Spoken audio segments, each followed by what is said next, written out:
All right, guys. Today we are going to be reacting to cute things those Germans say. Let's jump in. Love hearing Germans speak English. I just love it. I love their accent and the way they speak English, and they say some really cute things because of the German language, and I just love it. I just love the way that Germans speak English.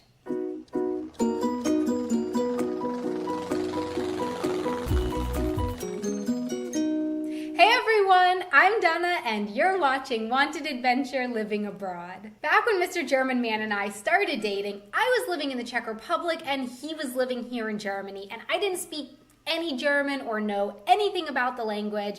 I was studying Czech actually at the time, and so we spoke together our common language, which was English. And I quickly noticed that sometimes he would phrase things in kind of an odd way. Well, odd to me as a native English speaker, and I didn't understand why until I started learning German and realized that he and other Germans were saying it like that in English because that's how it's said in German. So I thought that today we'd look at some of the common Germanisms or tendencies to say things in English here in Germany because of that influence of the German language. And then I'll explain to you why people are saying this in English and how that relates to the German language. It tastes. I love this one. So in German, schmecken means to taste, and you don't actually have to put the word good or bad afterwards. You can just say es schmeckt. Literally, it tastes. Or es schmeckt nicht. It doesn't taste, and that's fine. But it doesn't work that way in English. It doesn't and translate. If you just say it tastes, that simply means that it does. Yeah, it's an incomplete sentence. Incomplete sentence. Does actually have a taste of something, and it's like, well, okay, I would hope that it tastes like something, but does it taste good or bad or what? It's an incomplete Do you sentence. have fire? The first time someone asked me this was at a party, and I almost started laughing. Like, do you have fire? It sounds like something a desperate caveman would go around asking other tribes. Do you have fire? Do you have fire? But the thing here is that in German, hast du Feuer? Feuer means fire. Fire, yep. But the saying means, do you have a light? They wanted to light their cigarette. Well, I want to be.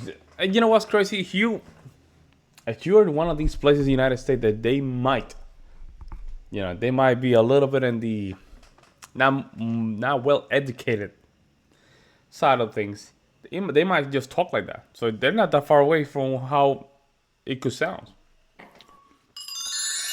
I can English.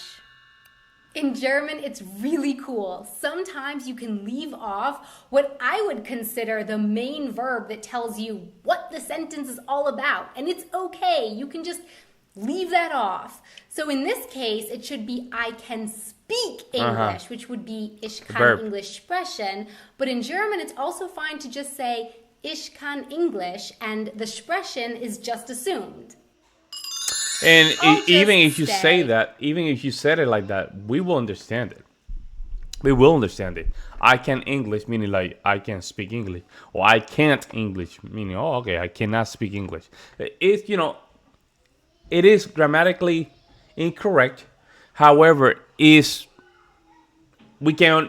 will understand. This is because in German, stehen means to stand, and you can hear how that could easily get confused with stay. So if, let's say, you're at a bar and there are no more stools, you might hear a German say, I'll just stay, instead of I'll just stand. Okay, I see. You're welcome or please? In German, there's just one word for please and you're welcome. Bitte. So I think sometimes Germans either forget that in English there are two words, or perhaps they confuse them with each other. Let's make a party. Make a photo. Let's take a coffee. Oh, I see. So these special I see. phrases. Yeah, because they're trying to translate German directly. And they're trying to translate English through the language of German. So that's why they sound like that. Are because in German you use the verb machen, to make, with party. Yeah. Eine Party machen, you literally make a party. Also with photo, ein Foto machen, you make a photo instead of take a photo. Yeah. And you don't get a coffee in German, but rather einen Kaffee nehmen. You take a coffee. You take a So coffee. that's why you might hear these things phrased like that. Oh, that's in English. interesting. I invite you.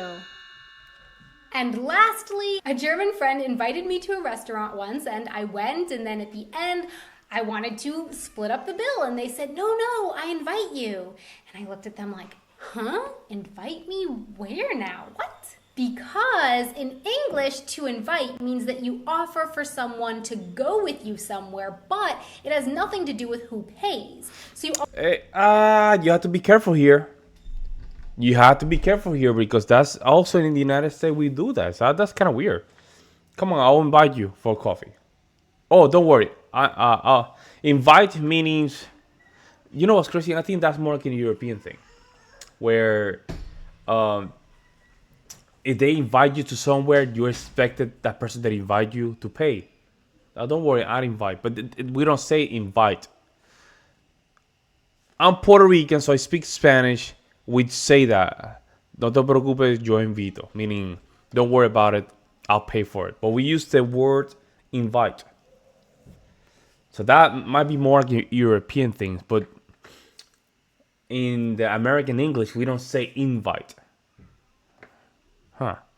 That is interesting. also can't just say, I invite you in English, because the question would Yeah. always be, you invite me Where? Yeah. In German, the phrase is Ich lade dich ein, and einladen means to invite someone, but the phrase means to treat someone. So if someone invites you to dinner, Ich lade dich zum Essen ein, it means they would like to treat you to the meal. So my That is question for very you funny. is, can you think of any others or any interesting phrases you've heard in English because of the influence of any other language? Please let me know in the comments below. Thanks so much for watching. Well, yeah, the invite one is very interesting because we don't use that in English, but the concept is understood.